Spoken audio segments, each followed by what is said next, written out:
Welcome to Tabuk, a podcast about banned and controversial children's books. I'm Adriana. And I'm Maria. What are we talking about today? Today's episode is about The Giver, which was published in 1993. And by 1994, it had won a Newbery Medal, a Regina Medal. In 1996, it won the William Allen White Award. So we can tell it came with a bang. Everyone loved it. Yeah, it sounds so popular. Okay, what's the Regina Medal? I've never heard of that. So the Regina Medal, I Googled it because I was also very confused by this. It is a literary award conferred annually by the Catholic Library Association. Wow, I didn't know they had an award. That's so fascinating. Huh.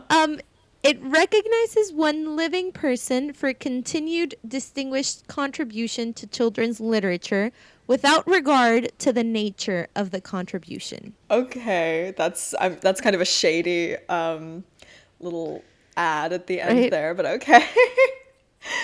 Okay, so like across the spectrum, this book was like hailed as something really good. Yeah, it was well received even by Catholics, like.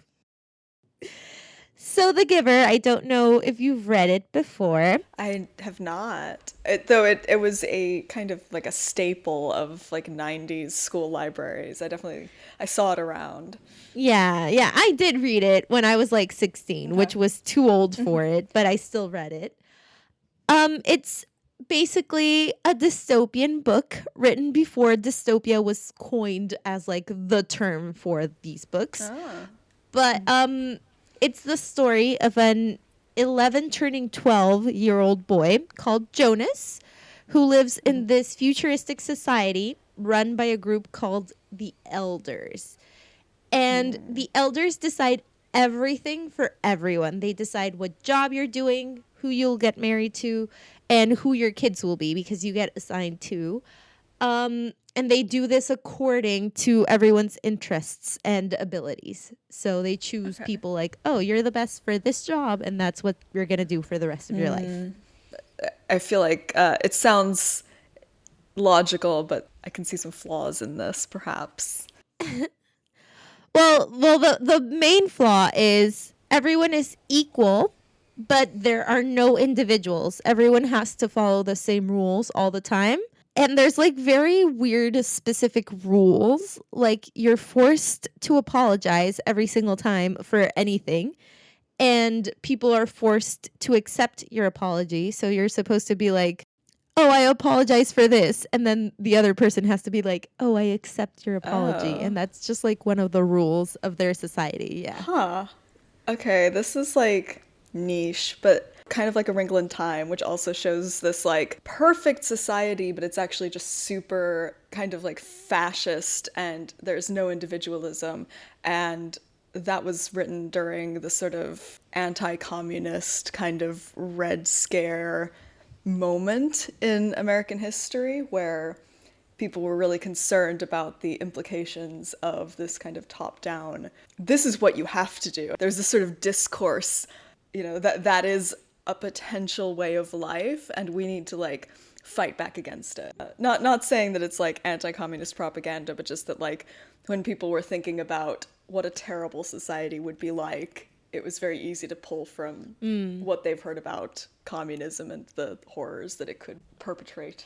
Well, not to be really 1984 about this, but I feel like before the 2000s, maybe like most dystopia was based on people's fear of communism. So I feel like that makes sense to me. Like, yeah, like everyone is just like, but there might be a society that's worse than the one you live in. What if they didn't let you choose? So the main thing about this society is there are no colors and no emotions. Like everyone sees in black and white, and it's normal. Everyone knows this. And no one actually feels anything. There's no words to describe emotions. Oh. So like the beginning of the book is Jonas trying to describe that he feels really anxious about this ceremony where he's going to be given his job, but he doesn't really have a word for it. So he's like trying to describe it, but he's like, oh, but everything's fine. Everything's perfect because everything is always perfect here, but it's not actually. The main problem with this society is that there's this thing called release. And release is something that happens to people when they are too old, too frail, too weak, when they make too many mistakes at their job. It's also something you can ask for if you don't want to like live here anymore. Obviously, as a person living in the real world, it is very obviously a euphemism for killing these people. Okay, euthanasia. Yeah. In this world, Jonas is just like, oh, they get sent somewhere else. Oh. They go live in a farm upstate. Oh, no. Yeah. Okay. So that's what he thinks. And the whole plot of the book is like, that's the tipping point when he finds out that release is actually euthanasia. And he's like, what? Oh, yeah. So Jonas gets given this job called the receiver. It's a very special job, very important. Only a few people can do it. Like, I think it has something to do with like your eye color. Like your eye color has to be like light for you to be able to do this job. I don't know. It's like a thing. Okay, slightly problematic, Lois, Lowry.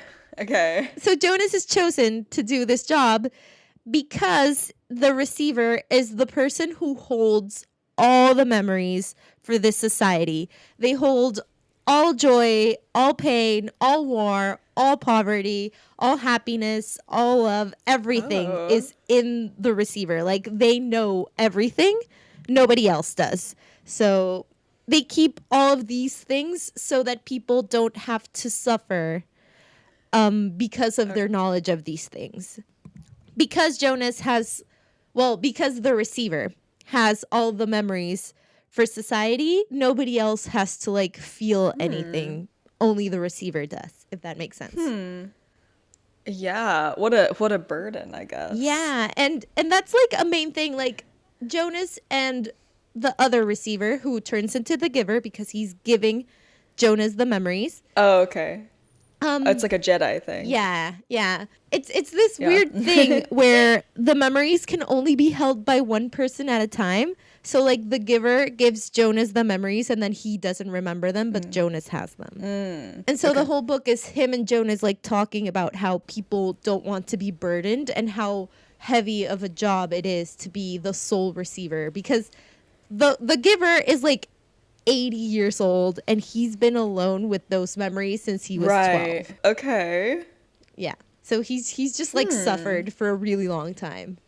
And then the book ends with apparently something that I didn't realize when I read it. It ends with Jonas dying. Oh. I did not. Right. It's like it's not explicit in the book. So I didn't realize he was dying, but apparently this is the end of the book. He takes a baby that his family has been taking care of that's about to be released. And he's like, no more people to be released. No more. And so he takes the baby and escapes into the night. And apparently he dies. I did not realize this when I was young. I was like, this ending is so weird, because he finds elsewhere that has color and has music and has like happiness and joy, and like now I realize is like very obvious, but I was just like, oh, he found another community strangely close by to his own community. They're just like 20 minutes away from each other. What is happening? But yeah, that was just me being dumb, I think. That's just like a walkable city. It's fine. Wow. So I guess, I mean, with him dies all the memories. That's the thing. So before Jonas, there was another girl who was being trained to be the receiver. This girl trained for like 5 weeks. So not really long, because Jonas trained for like a year before he realized things were off. Yeah. So what does that say about him? Who knows? But this girl, she trained.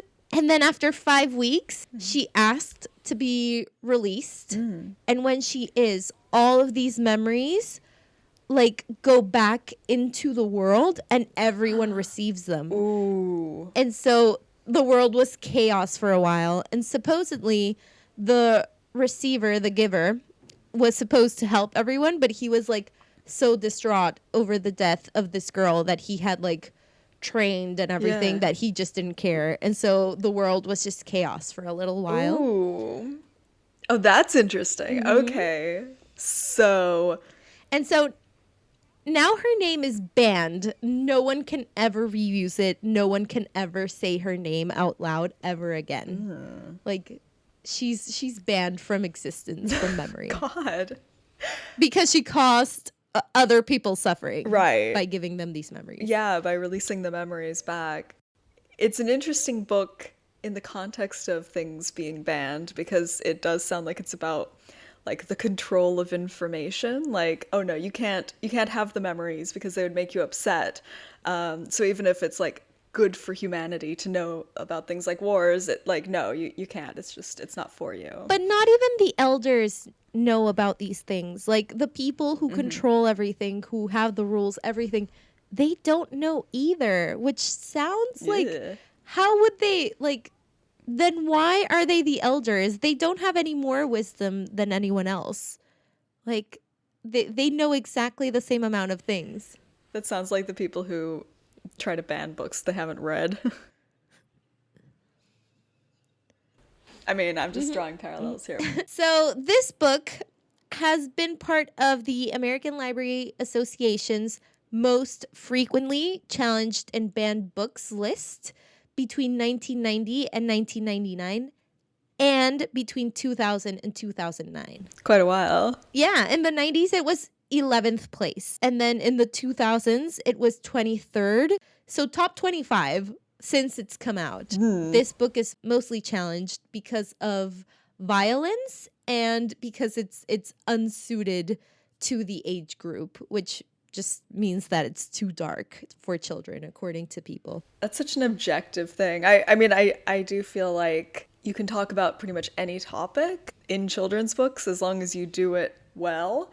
And the younger the age group, the more skill you need to discuss certain difficult topics. So supporters of the book counter every criticism by arguing that exposing children to these social issues will make them think more analytically about government and like personal choice, about relationships, about how important it is that everyone gets to like be their own person.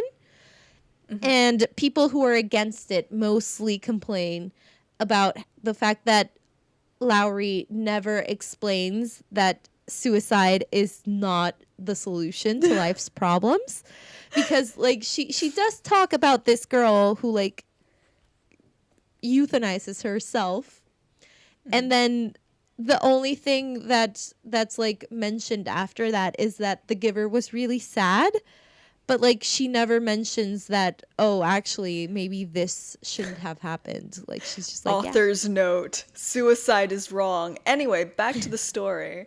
Like fan fiction. Yeah. Hey guys, new chapter soon. FYI, these are not my views. Yeah, that seems to be a problem with a lot of people who want to ban books, is that they do think that like literally everything an author writes is what they want to be true, and that the books are like instruction manuals for life. Oh well. I mean, yeah, people claim that the book encourages suicide because of the scenes where newborns and elderly are released because they're not going to make it anymore. But like that's what we should be discussing and questioning, this disregard for human life by this dystopian future society. That's exactly the point. It sounds like this is a society where people are defined by what they can contribute, like their jobs are chosen for them and that is who they are. And so if they can't contribute something worthwhile, then they are chosen to be killed, and that's not good. Like this, no one's saying that's good.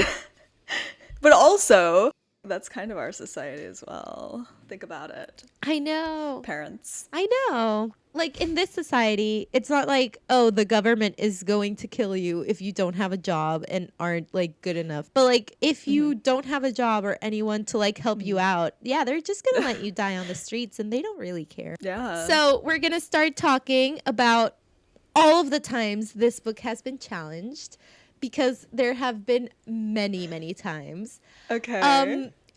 Basically, the main reason, like blanket reasons this book has been challenged, is because it mentions sex when Lowry describes some pills that people have to take to like kill their libido. Oh. So like every single day, once you're 12, you start taking these pills, and like for the rest of your life, you just take one of the pills daily.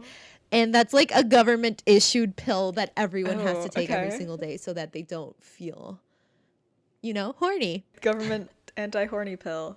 Yeah. Nice. Then infanticide, because they do kill a newborn in the book. Like this does happen. This is how, like, this is the turning scene for Jonas, because he sees his father, who is like a person who has been tasked with like taking care of newborns. He sees him release a newborn baby. Oh my god. Yeah. That is, I mean, that is fairly dark. That it's his own dad. Yeah, his life has been changed. He hates everyone. He hates his dad. He's like, why didn't he ever tell me that he was like killing babies? And the giver's like, because he doesn't think of it that way. He thinks of it as sending them to the farm. And he's just like, my dad is dumb. What a relatable teen moment. So the first notable case for banning this book was in 1994. So just 1 year after it had been published in California. Oh. Where parents complained of violent and sexual passages, resulting in a temporary book ban. Just like temporary. Okay, but the sexual passages are just the anti-horny pills, right? Yeah. Personally, I don't remember any scenes in this book where they're like, yeah, sex. Like, no, it's just like, right. Like Jonas doesn't even know. He's just like, oh, these are the pills I have to take. But he like doesn't know. Like, he's just like, yeah, everyone takes them. Then in 1995, we have multiple people in multiple states just arguing against this book. So we have parents in Montana challenging the book due to infanticide and euthanasia. And so after that, school required parental permission to read it. Then in Kansas, they challenged it for themes of murder, suicide, and the degradation of motherhood and adolescence. Oh my gosh. How does it degrade motherhood? So, like, because nobody is ever horny in this society, I guess, like, nobody wants to reproduce. So they have this job called Birthmother, which women are assigned to. I'm just going to read a passage where this job is described, just so you can see, like, how degrading it really is. A female named Inger received her assignment as birthmother. Jonas remembered that his mother had called it a job without honor, but he thought that the committee had chosen well. Inger was a nice girl, though somewhat lazy, and her body was strong. She would enjoy the 3 years of being pampered that would follow her brief training. She would give birth easily and well. And the task of laborer that would follow would use her strength, keep her healthy, and impose self-discipline. Inger was smiling when she resumed her seat. Birthmother was an important job, if lacking in prestige. Okay. Yeah, so basically, when this child is 15, she's going to start birthing babies. And then after that, I think she sort of just, like, turns into someone who does, like, menial labor. And that's it. That's no reward. Also, like, sorry, where are they getting the sperm for these birth mothers? Like, no man has been chosen for the job of sperm donor. So, like, where is this coming from? Oh God, it's the elders, isn't it? Like, Oh no! like, save her. Save all the birth mothers, please. It's very Handmaid's Tale adjacent, actually, isn't it? And it is very degrading, if not to motherhood, but to women. Like, that is true. But I think that any oppressive society, any dystopian society will oppress women. Like, sorry. yeah, they will. So in Kansas, the book was eventually removed from school libraries, but it remained available for use at teachers' discretion. So, like, it was still there, just in the, like, restricted section of the library. Yeah. Okay, I mean, that makes it sound really glamorous, but they are making it more difficult to get, aren't they? It's like, firstly through your parents, then through a teacher only. Yeah. Then in Missouri, the charges were that the giver desensitized children to euthanasia. So obviously you read this book and you're actually completely fine with just like people being euthanized all the time.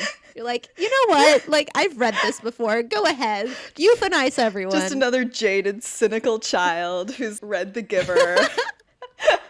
Okay. Then God. in New York, a parent publicly objected to the usage of mind control, selective breeding, and the eradication of the old and young when they are weak, feeble, and of no more use. That's the point. So, like, he's objecting to the ideas of the book. Like, that's exactly what you should be objecting to. This guy, you should not agree with any of this. like, the one brain cell read the book, understood the basic concept, and was like, I think this is bad. Yeah, yeah, it is bad. That is the point. In 1999, it was challenged in both Ohio and Florida by parents because of infanticide, euthanasia, sexuality, and suicide. So just like all of them. They found their lane. And then strangely enough, this book keeps being challenged into the 2000s. So like in 2001 in Colorado, a father challenged this book because he believed those types of books sow the seeds of school shootings by encouraging suicide and disregard for human life. This book does not even have guns. Oh my God. Yeah. This book about a boy discovering actually that life is valuable will cause school shootings. That's just the way it is. We are in like the iceberg of unhinged takes. We have reached what I hope is the bottom. After a long debate, the book was kept in the school. Oh my God. In 2005, it was challenged in Missouri when parents called the book lewd and twisted. Lewd and twisted. And they demanded that the work be removed from the 8th grade reading lists across the district. That just makes it sound really cool and glamorous again. Also, you're 14 in 8th grade, right? Yeah. This book is very acceptable for 14-year-olds. Like, lewd and twisted. Like, I've read worse. Yeah. By 14, you've read the internet. You've read Edgar Allan Poe. Where's the respect for human life there? Where's the respect for motherhood? So the Office for Intellectual Freedom maintains a database of attempts to remove books from schools. It's not exact because it only has those reported in the media or submitted to them by individuals. But since 1990, they've recorded over 11,000 separate instances of what they call challenges. And for The Giver, less than 1/3 of all of those challenges have resulted in a removal. Oh. And just to round this out, Lois Lowry has answered a question on her official website on what she thinks about banning books, specifically because a young reader asked her, she told her that a parent in their school wants to ban The Giver and asked for Lowry's opinion. And Lowry replied, "I think banning books is a very, very dangerous thing. It takes away an important freedom. Anytime there is an attempt to ban a book, you should fight it as hard as you can. It's okay for a parent to say, I don't want my child to read this book, but it is not okay for anyone to try to make that decision for other people. The world portrayed in The Giver is a world where choice has been taken away. It is a frightening world. Let's work hard to keep it from truly happening. She said it well. Yeah. So, what do you think? Are you going to read The Giver? I actually really want to now. I do think these parents have hyped it up a little bit. Like, they made it sound very, very cool. A book that's been repeatedly banned for like 2 decades. Surely it's got something going for it. Thank you for joining me today as I rant about The Giver. Yeah, thanks for joining us. If you would like to join us in our pursuit of Lewd and twisted books through the ages, we upload podcasts every Wednesday. We're also on TikTok and Instagram as tabuk_pod. Yes. And have a wonderful week. See ya. You just scream that. It's going to be like, if you're going to, lewd and twisted children's literature.